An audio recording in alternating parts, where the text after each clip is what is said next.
Tonight, the death of Pope Francis, passing away just hours after celebrating Easter at St. Peter's Square. Tonight, what we know about his cause of death as we remember his lasting legacy on the church and his final message to the world. And what happens now? A look at the many rituals, public and private, including the conclave behind closed doors, cloaked in secrecy to select a new pope. How long before the world sees the white smoke signaling a new era for the church?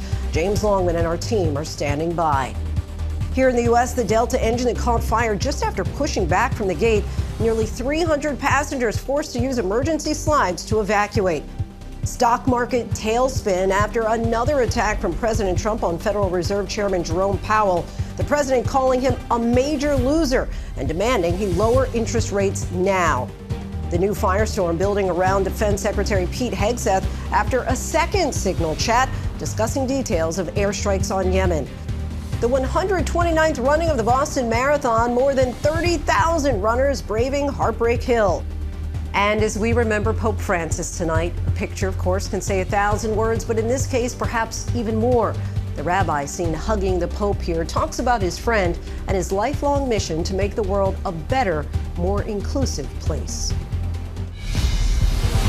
From ABC News World Headquarters in New York, this is Prime with Linsey Davis. Good evening, everyone. I'm Linsey Davis. Thank you so much for streaming with us. He broke barriers himself, and he made it his life mission to try to knock down barriers for others. Tonight, we begin with the passing of Pope Francis and the tributes pouring in for someone who touched so many. The Vatican announced early this Easter Monday the Pope has returned to the house of the Father after he suffered a stroke and heart failure that led to a coma. He was 88. He spent his last day among the faithful, delivering a final blessing on Easter morning in St. Peter's Square, in which he espoused the need for peace around the world. Cari fratelli e sorelle, buona Pasqua. He is remembered for his humility as a beacon of charity, a model of tolerance, known for welcoming all to the church, especially the oppressed and marginalized, the poor, the sick, and the disabled. He did not shy away from politically charged issues, outspoken about climate change and defending immigrants. He broke with tradition, saying of gay and lesbian people, "Who am I to judge?" The Pope's health issues mounted in recent years, especially in recent weeks. He was hospitalized for 5 weeks, battling double pneumonia. The Catholic Church now enters a period of mourning, then the papal conclave, when his successor will be chosen. In his will, Pope Francis requested a humble burial as he exuded humility in life. He is the first pope in the modern era who will be buried outside the Vatican walls in a small Roman church, again, among his people. And we'll hear from his people throughout this hour, a rabbi he traveled to Jerusalem with. We're also standing by to hear from a close friend of his and former Speaker of the House, Nancy Pelosi. But first, here's ABC's chief international correspondent, James Longman, in front of St. Peter's Basilica at the Vatican. Francis kept people at the heart of his papacy, and tonight thousands flocked to the Vatican to remember him and his message of humility. His sudden death a shock, just hours after greeting the faithful for Easter. Tonight, the Vatican says the 88-year-old suffered a cerebral stroke, fell into a coma and had irreversible heart failure. He died at 7:35 this morning, local time. Con profondo dolore.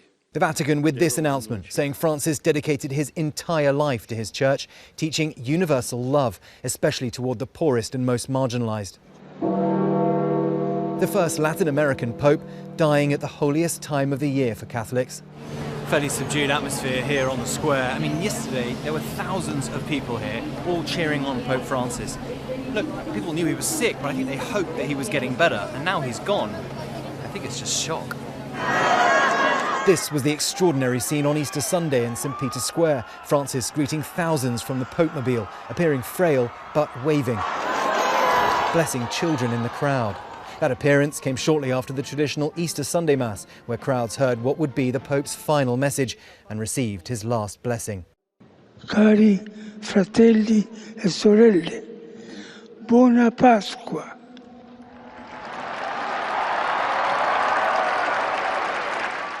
His voice just a whisper, wishing the crowd a happy Easter, his last message to the world, the same one he spent his life preaching: unity, service and compassion for society's most vulnerable.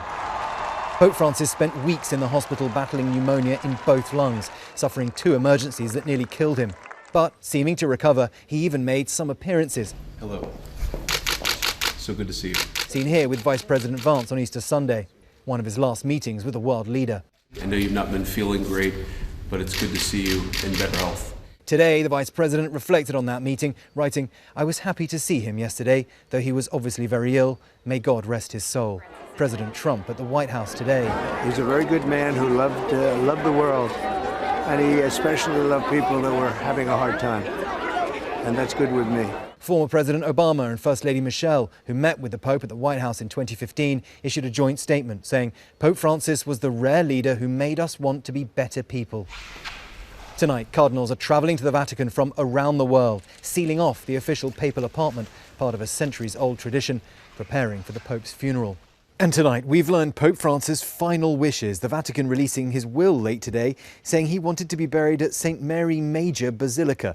Francis saying the tomb must be in the earth, simple, without particular decoration, and with the only inscription, Franciscus. And in St. Peter's Square today, we met Scott and Betty from Nebraska.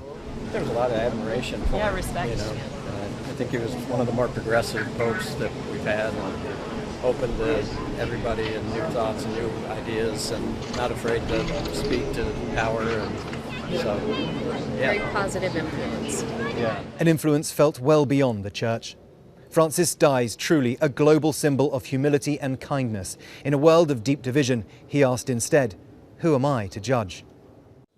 So many will remember him for his humility. James Longman joins us now. James, what details are you learning about the Pope's burial and about what comes next for the papacy? Well, Lindsay, the Congregation of Cardinals kicks off tomorrow. At this very moment, cardinals from all over the world are coming here to the Vatican. They will choose what happens over the next few days. They will decide on a date for the funeral. It's usually 4 to 6 days after the death of a pope, so we're expecting perhaps sometime over the weekend. And then, of course, the conclave, the all-important secret vote that happens inside the Sistine Chapel, where the cardinals are sequestered. They have no contact with the outside world, and they will choose Francis's successor. Now, who will they choose? Someone like him? Someone who chose to shine a light on the margins, someone who wanted to talk about those who are most vulnerable or marginalized in our society. But there are big divisions inside the church. The conservative stream in the church is still very powerful. They will have a strong voice in that conclave. So really, it's impossible to know who comes next. For the moment, though, here in the Vatican and in Italy and around the world, people are just thinking very deeply about Pope Francis and all he meant to so many people. Many still grieving. Okay, James Longman on a somber day at the Vatican. Thanks so much. Joining us now is Cardinal Blaise Cupich, Archbishop of Chicago. Your Eminence, we appreciate you so much for joining us tonight. For many, Pope Francis symbolized a really inclusive and progressive church. What do you think his greatest legacy will be? Well, thank you for having me, Lindsay. I believe that it's trying to be as authentic as possible as a human being, but also faithful to the gospel. Jesus was one who included people, and he went out of his way to make sure that no one was left behind. So I think his fidelity to the gospel and his willingness to remind everyone of the tough things that they need to hear about making sure that we stay true to our humanity and live an authentic human life. You two had a close relationship. Tell us about Pope Francis, the man. What was he like behind closed doors? Well, he was an individual who made sure that you felt very much at home in his presence. He did that with humor, but he's also an individual who could be very serious about things and wanting to know the facts. He was an individual who did not want people to gloss over difficulties and was a problem solver. So I think that that combination of being able to have a good sense of humor, sometimes a really wicked sense of humor that made you laugh, and the ability to be serious without taking himself seriously is what he's known for. His death, of course, came hours after making a surprise appearance on Easter Sunday, the holiest day in the Christian calendar. He had been in ill health. How much pressure do you think that there was on him to keep up a public schedule? Well, I think if there was pressure, it was on himself. He wanted to be with people. Yesterday, even though it was clear that he was not feeling well, He wanted to be with people, and I think that he had the intention of making sure that people realized that he was with them, as he did throughout his pontificate. So I think if there was pressure on him, it was his own pressure on himself. He passed away, of course, on Easter Monday. What do you think that he would have made of that? Well, I think that the fact that we celebrated the Lord's resurrection on Easter, he was an individual who believed deeply, not only that Christ rose 2,000 years ago, but is alive now and active. And so just as Jesus went home to the Father on Easter, so the Holy Father now accompanied him on the way to the Father. He was referred to, as you know, as the People's Pope. How do you think that he changed the papacy? Well, I think that he built on what he was handed on by his predecessors. I often said that John Paul II told us what to do, Benedict told us why we should do it, and Pope Francis says, do it. So he built on the teachings that were handed on to him since the Second Vatican Council, but he also was very practical. And I think that was in many ways due to the fact that he was a pastor for so many years. He was an authentic human being who knew what the reality of people's lives were all about. And he wanted to make sure that the gospel was brought into those situations. He called the church to be a field hospital. And just lastly, as tradition would have it, would you just be able to kind of give us a sense of the timing as far as what we can expect going forward with regard to the funeral and conclave? So usually the funeral takes place anywhere between 4 and 6 days after the death. So it could be as soon as Saturday, or it might be pushed to Monday. So it's hard to know. And then there is a period of grieving, and then the cardinals meet for some days, I understand. And then it'll be up to the Camerlengo, who is Cardinal Kevin Farrell, an American born in Ireland, who really is in charge of the schedule and the next steps along the process. Cardinal Cupich, Archbishop of Chicago, we thank you again so much for your time and insight. Appreciate it. Thank you, Lindsay. As reaction poured in from leaders across the country and around the world today, former Speaker Nancy Pelosi called the Pope's passing personally devastating. She is kind enough to join us now. Speaker Pelosi, thank you so much for talking with us, and we just want to extend our condolences. I know you had the fortune of meeting the Pope on several occasions. Would you care to share just what those moments were like? Well, as I'm listening to the distinguished eminence from Chicago, he really understood very well the nature of Pope Francis. We in San Francisco, who've had to visit from His Eminence from Chicago, Cupich, I said to the Pope when I met with him on a personal, private, long meeting, thank you for taking the name of our namesake of the city of St. Francis. I don't know whether he took it because he didn't take it because it was San Francisco, but he just took it because they shared so much in common, love of nature and the rest. One of my stories I love to tell about him is when I had the privilege of going to a long, prolonged meeting with him at the Vatican. They said to me, now you have to understand, you have to obey the rules. They're 400 years old. And when you meet His Holiness, you have to do thus and so. So we go to his office where I'm just going to meet one-on-one with him. And the door opens, I see him, and I just tears were flowing down my face. And he started laughing. He just was amused by that. And I was like, you're laughing at my crying. But he always said to us, pray for me. Imagine, he was the Pope. I said, why should we pray for you? You're the Pope. You should be praying for us. And he said, no, pray for me. And now, Lindsay, we will pray to him. He was a very saintly man. Give us a sense what was behind those tears as you saw him, that they just immediately came forth. Well, why he would say, pray for me, was a symbol of his humility. Mm-hmm. You had a person, but he was also very courageous and very confident. And he made some distinctions as Pope. For example, when he came to speak in the Congress of the United States, he spoke about the climate crisis. We hadn't heard that much from popes about that before. But he was always honoring Christ's creation, God's creation of rich and poor, and insisting that we follow the gospel of Matthew. Or least among them, he always saw to that, A. B, when he took on the climate challenge, believing that this is God's creation, this globe where we live, God created that, and we for the children. And so much of what he has done has been for the children, as we saw yesterday in the square. So humble, courageous, confident, and funny, although at my expense, but that was okay. I was honored by that. You touched on this a moment ago. Pope Francis was, of course, the pontiff, but also in some ways a politician. He took positions in LGBTQ rights, transgender rights, climate change, immigration, all at a time when here in the U.S., some say those rights are at risk. What does losing this voice mean for the world, especially in this moment? Well, hopefully that all of us who are singing the praises of His Holiness will pray to him and also follow his legacy. Because you named several things, and one other that I spent a good deal of time chatting with him about was immigration and refugees. And he cared so much about them and that they would be respected and, again, part of God's creation.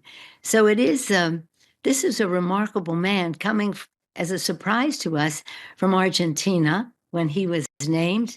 He was a surprise. Perhaps the next pope will be a surprise too. But again, the poorest among, the least among us, according to the Gospel of Matthew.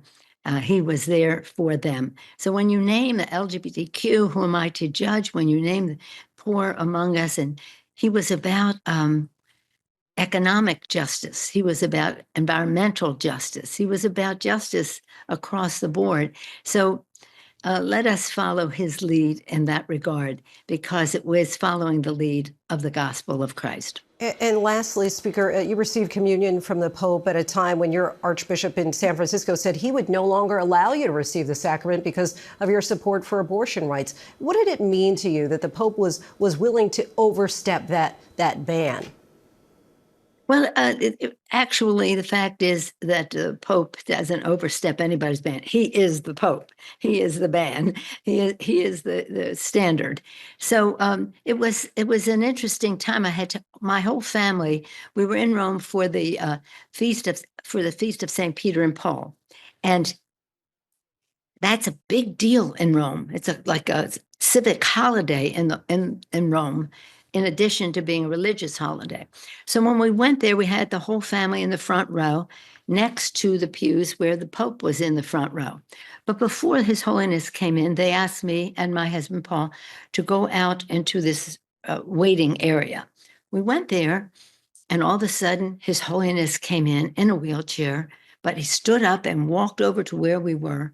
And the Vatican took pictures of our conversation there right at the same time before we would all be going into Mass to observe the Feast of St. Peter and Paul.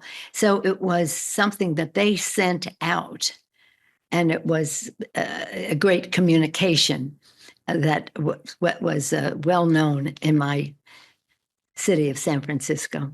Speaker Nancy Pelosi, we thank you so much for your time. Really appreciate you sharing this time with us. Thank you. Thank you very much, Linsey, for your focus on His Holiness.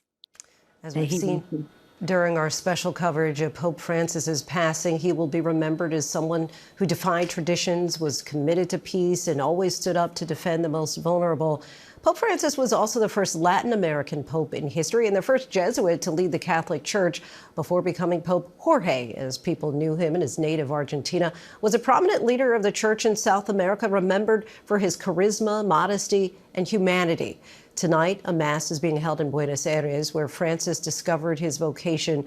Argentinian journalist Inés San Martin covered the Vatican for years and met Pope Francis personally. Inés is now the vice president of communications at the Pontifical Pontifical Mission Society, and she joins us tonight from Florida. Inez, thank you so much for coming on the show. You worked many years as a journalist covering the Vatican and the Pope, and were able to travel the world with Pope Francis. What do you think that made Pope Francis stand out? Many things, probably his charisma above all. John Paul II, the last few years of him, he was a bigger than life man when he was young, when he first took the pontificate. The last few years, we saw him tired in a wheelchair, sick, an incredible witness, but not very active. Then Pope Benedict XVI, obviously German, significantly more shy, much more of an introvert. And then you saw Pope Francis, suddenly this Argentinian coming along, a man who didn't really care much for protocol, didn't really care for instance, women coming to visit him and always wear black. That was the tradition. He thought that was kind of weird, didn't like it. So that attitude, that idea of I'm going to just hug this random person in the street because that's what we do as Argentinians, definitely, I think, left a mark, not just of a man who was going to speak truth to power, but also who was going to speak through images, who was going to speak through gestures. What are the more memorable moments you witnessed while covering him? Many of them. Arguably, his trip to Iraq, it was historical for many reasons. But I have to say, as I was trying to do my own mental reel this past day, that incredible blessing, I don't know if you remember, that he did in St. Peter's Square during the pandemic. It was a beautiful, rainy, awful in terms of weather because it was raining, but it was an incredible image of Pope Francis alone, in peace, kind of leading the world in prayer. That's the image. Thank you very much for the production team for being so quick on it. This footage of Pope Francis walking alone, carrying the weight of the world in many ways on his shoulder, I think to me is an incredible reminder of just how important the pontificate is, and also in many ways how important faith is for people, whether you're a Catholic, a Christian, or you have some other beliefs. You share a special bond with Pope Francis. You're both Argentinian, of course. How important was that for you, for Argentina and for Latin America in general, to have Pope Francis as the Pope? It was an incredible reason to be proud of. I love my country. I love Argentina.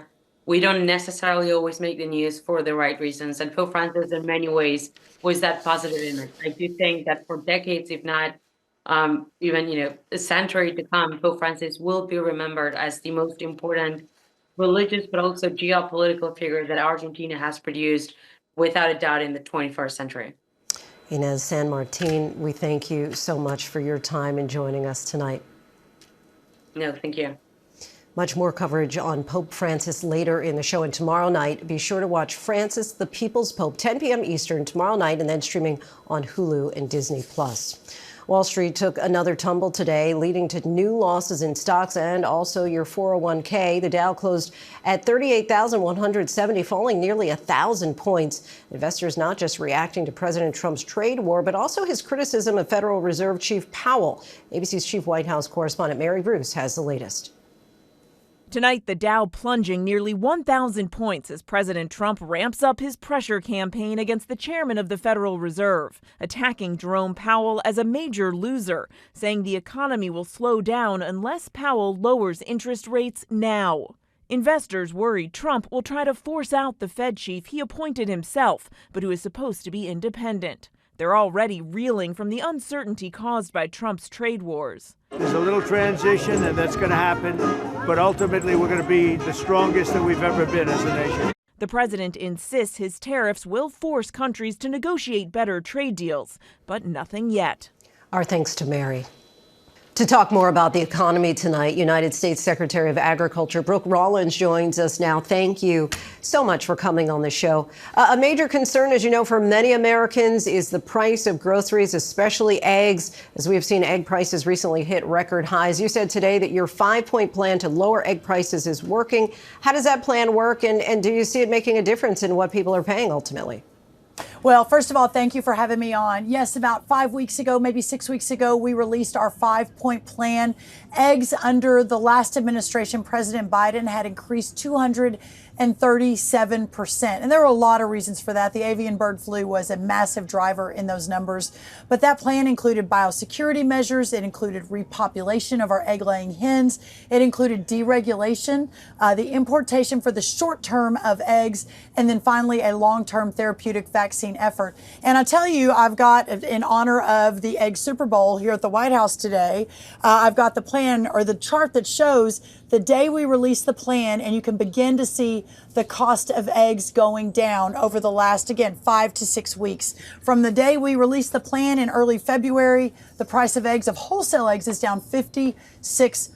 So that's about $8.30 per dozen-ish, down to about a $3.50 ish per dozen eggs. So we're seeing a great trend. The retail prices will soon catch up. They're already caught up in a lot of the parts of the country. But we continue to focus on making groceries affordable again. And I think the president's vision on this is working. We've seen the stock market react negatively to the president's tariffs. Today it plunged again, and there's been a lot of concern among farmers. How do you see these tariffs bringing back business specifically to America's farmers and agriculture industry? Well, there has always been a plan from President Trump that the tariffs are a part of his toolkit, along with tax cuts and deregulation and less government spending. So we're in a time of market adjustment. It is a time of uncertainty. But this really goes back to not 2015 when President Trump came down that escalator, or even the 2 decades before when he was talking about how American products are taken advantage of on the world stage. This actually goes back to the beginning of our country and Alexander Hamilton in 1791 talking about how America shouldn't be a neutral arbiter of our goods. We should be a fervent promoter. And that's what created the greatest economy in the history of the world. We went from a Western frontier to truly an economic powerhouse around the world. That is what President Trump is now taking us back to. And you see the $5 trillion plus of new money that is going to be onshored with new manufacturing and jobs and factories. You see a world market that is opening up as we are negotiating these tariffs.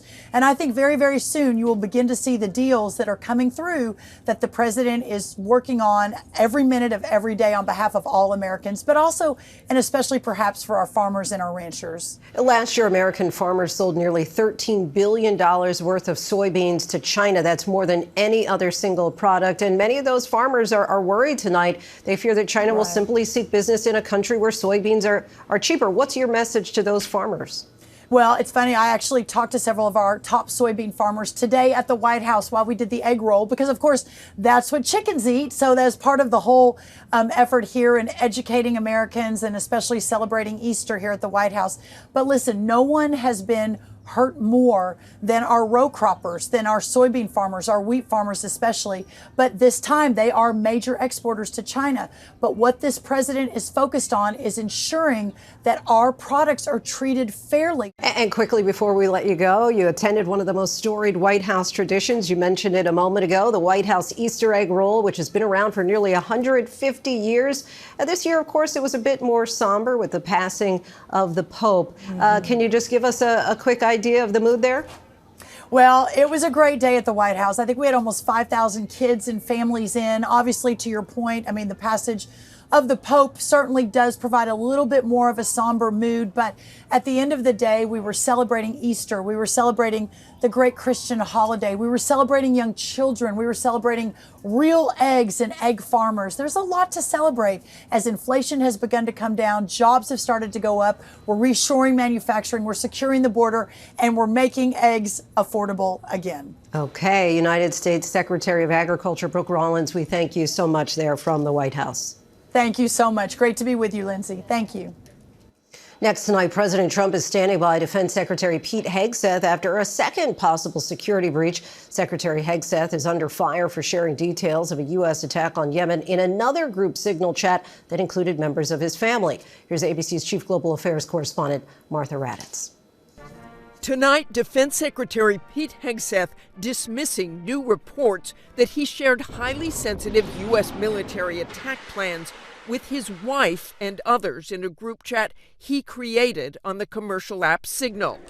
Sources tell ABC News the information Hegseth sent to the group that included his wife Jennifer, who is not a government employee, is essentially the same sensitive material about the launch of F-18 fighter jets to Yemen that he shared in a separate Signal chat with top administration officials, which mistakenly included a reporter. And anonymous smears from disgruntled former employees on old news doesn't matter.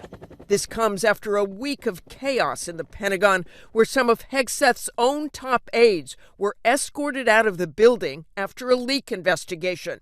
The men deny they had leaked, and Hegseth denies he has done anything wrong. And for now, the president seems to agree. Pete's doing a great job. Everybody's happy with him. Our thanks to Martha Raddatz. Coming up, the frightening moments as a passenger plane caught fire on the tarmac shortly before takeoff. But next, Pope Francis made waves speaking out on LGBTQ+ rights, refugees, the climate, and more as he worked to make the Catholic Church more contemporary. Our David Muir has a look at his legacy. A look here at the Vatican as we come back to you live as the first Pope from the Americas, Francis, charted a new and more liberal course as the leader of the world's 1.4 billion Catholics. He reached out to gay and marginalized people, demanded justice for the poor and dispossessed, and rallied against unbridled capitalism and climate change. Our David Muir has a look at the extraordinary legacy he leaves behind. Pope Francis was known as the People's Pope, a window into his humility evident from the moment the world met him on that balcony, wearing white, a simple cassock, by choice. Buonasera. Pope Francis greeting the world with a simple Buonasera, good evening. Then a humble bow to the faithful gathered in St. Peter's Square.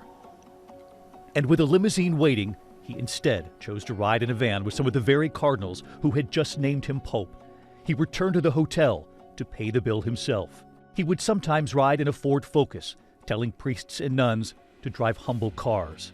Pope Francis in that open-air Popemobile, famously asking for it not to be covered, to be able to reach out to the faithful. He was the first Jesuit Pope and the first Pope from Latin America. He was born Jorge Mario Bergoglio, the son of Italian immigrants. He grew up in Buenos Aires, Argentina. Despite that early setback as a teenager, the infection that claimed part of his lung, this was a young man full of life and a passion for philosophy, dancing. He was a soccer fan in Argentina. He would study to become a chemist before answering the call to serve, becoming a priest at 32. He would lead by example. As a cardinal, he sold off the church mansion, cooked his own meals, and rode the subway while helping the poor. So it only seemed fitting that the new pope would take his name from St. Francis of Assisi, who dedicated his life to caring for the poor, the first pope to take that name. Pope Francis would try to modernize the church, focused on people on the periphery, and through tolerance, hoping to welcome more into the Catholic Church. Before creating the world, Dios amaba. God loved. Porque Dios es amor. Because God is love. Instead of washing the feet of fellow priests on Holy Thursday, an ancient ritual, Pope Francis chose prisoners, including young people, women, and Muslims. When Catholics from around the world wrote him letters about their troubles, he was known to call some of them on the phone and offer prayer and guidance. His deep personal connection to the faithful, the sick, on full display through the years, and he was accessible, often willing to stop for a selfie. His reach was extraordinary, traveling to more than 60 countries. In Rio, millions flocking to Mass on Copacabana Beach, 3 million worshipers would come see him. He would work toward a more inclusive church. Francis called for a larger role for women with a series of firsts, giving a woman a vote in the Senate of Bishops, appointing a woman to oversee the Vatican city-state. He would root out corruption at the Vatican Bank, and he would express compassion for the LGBTQ community. From the very beginning, when asked about gay priests during his first in-flight press conference, Chi sono io per giudicarla? he answered, "Who am I to judge?" And he would permit priests to bless same-sex couples, a seismic change in Vatican policy. Somos todos hijos de Dios. We are all children of God, he said. At the Vatican, he met privately with victims of sex abuse by the clergy. And he would speak openly through the years about climate change. In 2015, his visit to the United States, the first pope to address a joint meeting of Congress. I am most grateful for the invitation to address this joint session of Congress in the land of the free at the home of the brave. And it was on the eve of that U.S. visit, Pope Francis was the first pope to ever agree to a town hall with American television. We will never forget quietly waiting outside this door, inside the closed walls of the Vatican. We were not far from the Pope's residence, famously choosing to forego the grand papal apartment. We were told in a moment the doors would open, that the Pope would emerge. Instead, the door opened and they waved me inside. The Pope asking for a moment to meet with me before the cameras began to roll. And then our walk to our historic ABC News town hall with Pope Francis. I had agreed to conduct the town hall in Spanish. And as we head into the room, a smile from Pope Francis. He was surprised at the scope of the crew, and he knew our cameras were also in 3 cities from Chicago to Los Angeles to McAllen, Texas. We began the town hall. Su Santidad es un gran honor.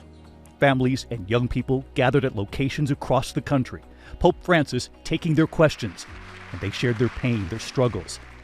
There was Valerie Herrera, 17 at the time, from Chicago, who struggled with a rare skin disorder her entire life. She told the Pope she turned to music to survive the bullying. And after her tears in front of the Pope, an unexpected request from Pope Francis. And he delivered his request in English. Valerie, I would like to hear you singing. May I ask of you to sing a song for me? Sure. What?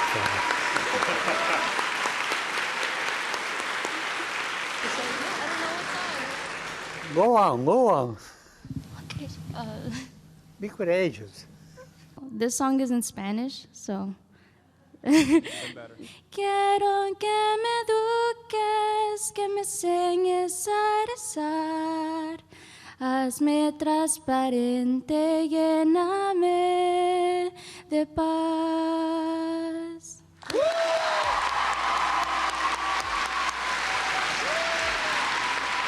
Thank you very much. It's very kind of you.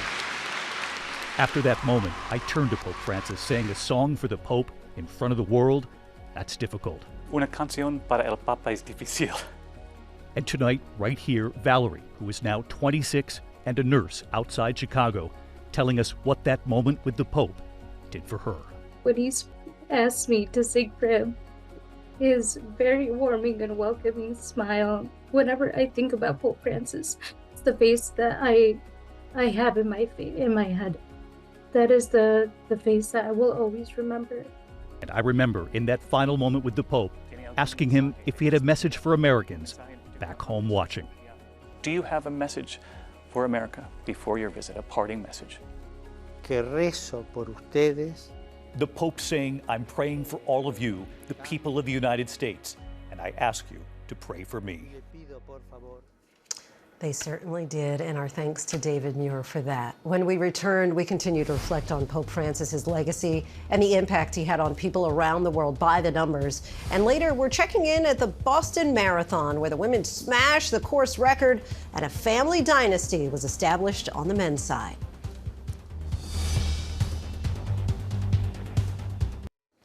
Welcome back, everyone. Of course, they called him the People's Pope. Pope Francis leaves a legacy unlike any of his predecessors. We're taking a look tonight by the numbers. The former Cardinal Jorge Mario Bergoglio of Argentina was elected Pope on March 13, 2013. He was the 266th Pope and the first from Latin America. He was also the first to take the name Francis. His tenure lasted 12 years and 1 month. During his papacy, Francis became the second oldest pope in history at 88 years old. The eldest was Pope Leo XIII, who was 93 when he died in 1903. As pontiff, Francis visited more than 65 countries, nearly a third of all nations globally. His international travel over 12 years adds up to nearly 290,000 miles. Francis canonized more than 900 new saints. That's a new record. Among those he gave sainthood to, Pope John Paul II and Mother Teresa. During his term, Pope Francis appointed 109 cardinals who are now eligible to vote for the next pope. Of the total 252 cardinals, 135 are below the age of 80 and therefore eligible under church law to enter a conclave. While technically any Roman Catholic man can be named pope, it's typically a cardinal who fills the position. If a non-cardinal were to succeed Francis, it would be the first time since 1378. Coming up, the Pope's friend and travel partner, a rabbi, joins us to talk about the importance of unity. But first, how did a thief manage to steal Homeland Security Secretary Kristi Noem's purse from a busy Washington, D.C. restaurant with a Secret Service standing by? The hunt for the thief who stole Homeland Security Secretary Kristi Noem's purse, the frightening moments as a plane's engine bursts into flames, and a record-shattering finish at the Boston Marathon. These stories and more in tonight's Rundown.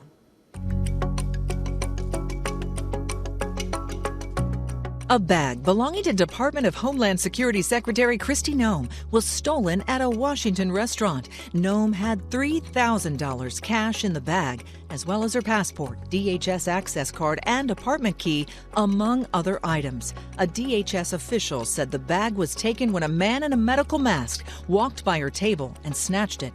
The Secret Service is investigating. Instagram is testing whether artificial intelligence can help them identify teenagers lying about their ages on the app. Parent company Meta said the app will proactively look for accounts it suspects belong to teenagers, even if the account has an adult birth date. Meta says any accounts it determines belonging to teenagers will be switched to a teen account setting, which has more restrictions. Patrick Crusius, the gunman who killed 23 people at an El Paso Walmart in 2019, has pled guilty to capital murder. Crusius was automatically sentenced to life in prison without parole for the racially charged mass shooting, among the deadliest in U.S. history. The suspect was already sentenced to 90 consecutive life terms on federal hate crimes and weapons charges. His new guilty plea comes after the county district attorney declined to pursue the death penalty. Is that behind it? Passengers on a Delta flight in Orlando were forced to evacuate using slides after the engine caught on fire before takeoff. The Atlanta-bound flight had 282 passengers on board and was pushing back from the gate at the time.